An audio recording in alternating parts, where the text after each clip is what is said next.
All right, welcome back to the show. Great information from Steve Sexton and Wayne Dunlap. Hey, I got to tell you, Thailand following the disaster, that's where I got this suit from.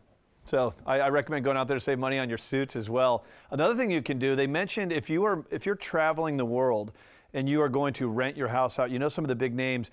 We have aligned our show with Vacasa. This is an awesome organization for you. If you have a home that you want to turn into a vacation rental, go to vacasa.com. They're a great organization, and I highly, highly endorse them, recommend them, vacasa.com. All right, we're going to switch gears now. We've talked about the triple-digit swings that you're seeing in the stock market, but what's happening over in bonds? Some of that activity in the bond market can affect interest rates, whether you're buying a house or refinancing. There's nobody better than Jonathan Jerotz, hosts a radio show discussing some of the volatility of our mortgage market, things you need to know. He interviews amazing top-producing realtors on this program. But before we bring in Jonathan, let's take a look at a video from CNBC this week on what's happening with interest rates. Most Wall Street economists, Tyler, see the July jobs report as green-lighting the Fed to go in September because it meets the Fed's criteria of, quote, some further improvement in the labor market. Remember, that was a bit of a downgrade. Here's a probability. It's a very difficult probability to calculate, but it is between 50 and 60% using the Fed funds futures right now. 16 of 17 economists who we either talked to or read their reports today call for a September hike. Here are the numbers that got them, that they see as the green light. 215, Tyler told you. May-June revisions to the positive side, sometimes an indicator of strength. Unemployment rate held on to the big gains, the big drop down from June, so that's important. Average hourly wages, not so great, but not as bad as they were. It was went to 0.2%. Participation rate also unchanged. But, folks, there is still a market out there of ideas, and one prominent economist thinks December is the one everyone will remember for the first rate hike.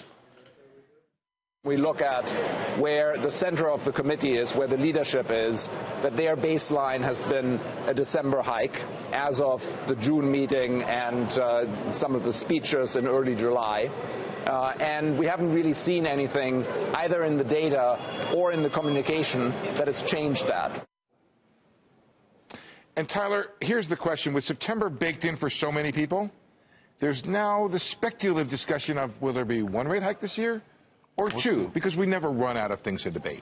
So this seems to be a really hot topic. That's probably not the first time you've seen anything in the news about short-term interest rates, rate hikes, Janet Yellen, what she's doing, an overheating economy you're hearing a lot about. When it comes to real estate and long-term interest rates, this is where I really want you to focus on.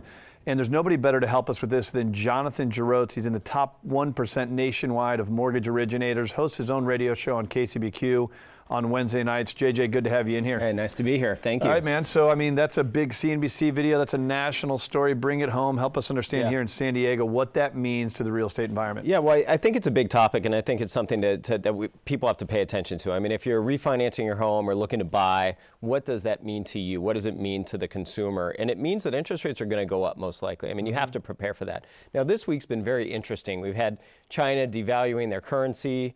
Changes a little bit of... Why does that matter? It matters because money really heavily flowed into the bond market this week. Now, and a very interesting topic is Japan is also looking at this interest rate hike looming down the road, and they pulled a tremendous amount of money out of our bond markets last week.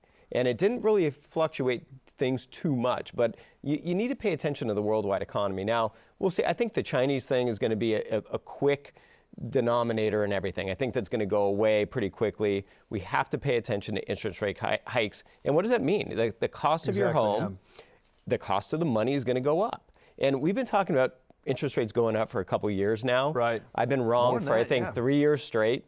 Probably happily wrong, right? Happily wrong. I think it's great. I'm happy to be wrong. But people just need to pay attention. I think the time has come. I think the Feds, Yellen, has something that she's got to follow through with. Now, it's interesting. Is it going to be one rate hike, two rate hikes? We don't know. Is it going to be September and December? Is it going to be October and November or December? I think we just have to pay attention to it and know that the cost of money is going to increase down the road. So think about it this way. It's going to be very difficult for you to understand how to analyze the market. I mean, it moves every day. Interest rates move with it. So if you're in the game, if you're looking to buy a house or refinance a house, I don't necessarily encourage you to try and understand this fully. That's why you align with guys like JJ who are a wealth of knowledge, can give you a ton of advice. So let's speak to that. So if somebody sits down with you, JJ, they're looking to buy a home. What are you telling them through the process of getting pre-approved and getting into the game? Yeah, well, number one, it's important to get all your ducks aligned in a row, get all the paperwork out front. As you mentioned earlier in the show, I mean, I think the housing bubble is not concerning to me personally. Right. Because of our credit qualifications. You went through it personally. Yep. You got to provide paperwork. You have Well, to you made prove it some seem stuff. easy. Well, thank So you. I don't know if that's the best example. JJ closed my deal in like 12 days, which, by the way, if you don't know much about mortgage finance, never been through the process, that's like the speed of lightning. So you made it look a little easier, but it is tough. I mean, we had to even get creative being self-employed. There are things that you have to do as a mortgage professional that many aren't even necessarily able to do at big banks and things like that. But getting your ducks in a row, speak more to that, the real estate bubble. And also looking at you had mentioned rent, the cost of rent versus a mortgage payment. I mean, looking at a rent versus own analysis. I have somebody that's buying a house for the first time, and she's in her 50s and kind of nervous about it. But once I laid out a 10-year look at the rent versus own analysis, it was like a no-brainer for her. And it truly is with the tax savings, the interest in the property taxes, and looking at her income level and what she's actually paying in taxes, the break even is right there, and she's paying her mortgage down, now going to have equity instead of paying off someone else's mortgage. It's forced savings. It's right? forced Every time you savings. make that payment, you're building equity naturally. You know, it's funny, I have to laugh because I see why people can get, what is the expression, buyer's remorse. You're getting in, but you get a little scared. It's a big decision. Maybe your payment's going up a little bit. But when JJ can show you a rent versus own, it's showing you really your net payment. When you factor out taxes, when you factor out principal, you're going to find out you're probably paying more in a rent payment than you are a mortgage payment. Now, I'm someone who has a lot of experience in this stuff, and I got to tell you, you know this. I had a little bit of a freak out in the middle of that process. I mean, I lost my cool. I lost my composure for no reason. It was just one night. And I'm someone who's really, I don't want to say callous, but I'm kind of numb to the ebb and flow of the market. I knew it was a good decision. I was excited to buy, but even the process, I'm like, the market's going to crash. I got to get out of this deal. And it was a dramatic overreaction. The next day, I think I blamed it on the listing agent and acted like it wasn't me. But that's why I have guys like JJ. He took me through the process, helped me get all of my documentation together, made it very simple. We closed in 12 days. I got a ridiculous interest rate. My payment, as a result, also ridiculously low. So really, really great opportunities. JJ's helping so many people do this across San Diego. When he's not on TV or on his radio show educating the public, I highly encourage you reach out to him whether you're buying. And don't forget refinancing opportunities as well. You can refinance, maybe knock some years off your mortgage. Rates are going to go up at some point. I hate to say that, and you never know. But it certainly seems that way with the way the Fed is behaving. And, of course, the way the market's turning and all of that. It can only go one direction. Jonathan Jerotz, always appreciate you coming in here. Thank you. Nice to be here.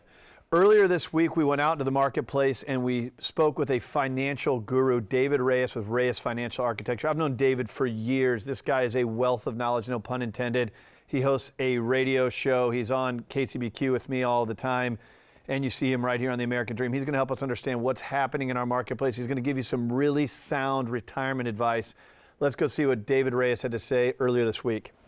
So here we are out at Reyes Financial Architecture with our good friend David Reyes. You hear him doing the Reyes Report, our market report, both on The American Dream, on our radio show. He has his own radio show as well. So we decided, this week we're going to come out, we're going to visit David and learn some of his philosophy on financial planning. David's written books. Here's one right here, Successonomics. He hosts his own show. He's won so many different awards. Always good to meet with David. David, thanks for having us out here. Thank you very much. So rather than talk about some of the things happening in the market, and there's no shortage of news there, let's talk philosophy. When someone comes in here, this is where they sit. I've actually been through this with you. It's a pretty amazing experience. So explain some of the philosophies that we look into when we're sitting down with somebody who's reached out from the show and what we do to help them. Well, a couple of things that are real important. We work with clients that we call in transition. So somebody who's retiring, somebody who's sold a business, somebody unfortunately divorced. Those are transitions. So we try to be in front of those transitions. And typically people are coming in or have saved a lot of money. And we kind of have three philosophies with that. And number one, you got to prepare. Have a plan. Prepare. I like prepare better because it's more of an action word as opposed to plan you can put off. I can do that later. So prepare, plan, and then number two, we want to protect because typically we have assets that we're not really contributing as much or it's a one-time big event. And so we want to make sure we protect those assets secondarily. And if those two things happen, it's pretty easy to prosper. So it's kind of the 3 Ps, real simple, but over the years, that's kind of what I've come up with. So everything we do centers around that philosophy. One of the things you've referenced in past shows is how a strong defense can be a great offense. You've even referenced the 1985 Bears who won the Super Bowl with an amazing defense. Explain how that works and what you mean by that. Yeah, so, there's an old saying that winning by not losing. So where you want to protect what you have first, and through that process, and there's a statistic that I use all the time. If you only got 30% of the upside of the S&P 500, Craig, and you got none of the downside, you beat the stock market. So the question becomes, what's more important? Getting every inch of the gain or beating the S&P 500 on the upside? No, what's more important is protecting those portfolios first, and then really it's almost like accidentally winning. So I say in full cycles, a bull and bear market, we're typically going to win. Because we're not going to get all the highs, but we're not going to go through the pain of a 2008 where people lost up to 50% of their investment. What is your philosophy with just developing the right strategy that's tailored to that specific client versus just a balance of stocks and bonds? Yeah, the other issue I see is that most people have what I call lazy portfolios. X amount of stocks, X amount of bonds. Yep. And there's we don't have time to get into that today, but there's lots of problems with that. Specifically, one is that we've had bonds that have done very well because you had double-digit interest rates in 1980, and as bonds fall, as bond rates fall, the value of your portfolio goes up. So really, bonds have really been a crutch for the stock market, to use a good term. But looking at potential portfolios, really what we care about is how do we protect again what we have, and really how do we create income streams from that? Because really, if you think about assets, Craig, let's say you go to retire and you're a long way away from that. You love what you do, is that all you care about if you're 60 years old, 65 years old, is how much income is that going to be produced by that asset. So really we're looking at how do we protect, back to the protect and prosper, and how do we produce the max amount of income that we won't outlive. So really the portfolio is really, I call begin with the end in mind. The end is retirement. The keep the end in mind is what do we want to produce from that asset. So I don't care if it's stocks, bonds, mutual funds, gold. What I care about is what's it going to do to give me the most amount of income to sustain quality of life for the rest of my life. So David, I know that you're proud to be a fiduciary. Many in the audience don't even know what that means. Can you explain that for us? Yeah, well, a fiduciary is very misunderstood. As I said many times, that a fiduciary is somebody who actually has to put your best interest ahead of their own in the firm, which unfortunately most people don't understand the difference, where a broker, an insurance agent, they don't have a fiduciary standard. They have to protect the interest of the firm because they work for the firm. So we only work for our clients, unlike, again, our brokerage in insurance companies. And that's where I'm challenged as a consumer advocate. Advice can't be tailored on what pays that advisor the most money. It really needs to be what's best for you based upon your short and long-term goals, your personal, professional, your family. It all comes into play when you're talking to fiduciary. David Reyes is one of the best in the business. He's been a great friend of the show, hosts his own radio show, comes on our program. It's great visiting you out here, David, and thank you for taking us on a little tour on the philosophy of financial planning. Thank you. Offering you a fresh perspective, Craig Sewing.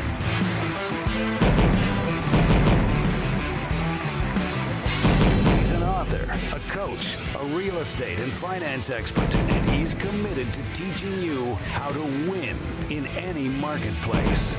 We're going to get into the stuff that actually can influence you here in San Diego. Committed to helping you win in any marketplace, and part of winning means dealing with adversity. My point is what you put up here is important. The American dream is dedicated and committed to delivering a positive message about owning real estate, starting families, starting businesses, starting charities. We do this every day. I got an incredible group. Yes, here we are again, another day committed to making you just a bit more street smart. All those in this Golden State, all those that you served domestically, and all those that you've liberated across the world, on behalf of all of us, thank you, God bless you, and thank you for your service.